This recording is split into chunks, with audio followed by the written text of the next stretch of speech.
எண்ணற்ற திட்டங்களை செய்து கொண்டு நம்ம திராவிட மாடல் நாயக அரசை பற்றி எடப்பாடியார் கூறுகிறார், காப்பி அடிக்கிறோமா நம்மெல்லாம். காப்பி அடிப்பதும் காலில் விழுவதும் ஏடிஎம்கேக்காரருக்கு சொந்தமான தொழில். அது நாங்கள் திராவிட பரம்பரை, ஆள பிறந்தவர்கள், பாரி வள்ளல் வணங்கக்கூடிய இனத்தை சார்ந்தவர், திராவிட இயக்கத்தை சார்ந்தவர் அனைவருமே இதை நீ கருத்தில் கொள்ள வேண்டும். மாதம் 1000 உரிமை தொகை மகளிருக்கான தொகையை வழங்குவோம் என்று 2021 தளபதியார் கூறிய போது இது சாத்தியமில்லை என்று கூறிய எடப்பாடியே இன்னைக்கு எப்படி 2000 வழங்கலான்னு சொல்லலாம்? நீ வழங்கிடுவியா? என் தலைவன் 5000 வழங்கினார் ஒவ்வொரு குடும்பத்திற்கும். 5000. இந்த ஏன் 5000 என்பது தெரியுமா?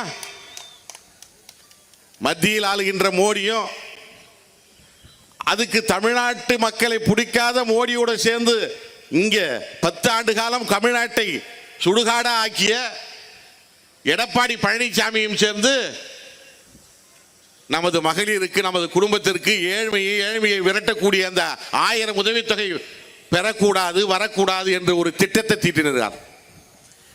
இதை தனது நுண்ணறிவினால் இதை அறிந்த நம்ம தமிழக முதல்வர் அவர்கள் இந்த திட்டத்தை முறியடிக்கும் நோக்கத்தோடு செயல்படும் மோடியையும் எடப்பாடியையும் இரவோடு இரவாக, யாருக்கும் தெரியாமல் இரவோடு இரவாக காலையில் 6 மணிக்கு உங்களுக்கு பீங்க ஒரு சவுண்ட் வர மாதிரி அந்த அமௌண்ட்டை போட்டார். எதற்காக? நீ 1000 தடுக்க நினைத்தால் நான் 5000 கொடுப்பேன் என் மக்களுக்கு என்று.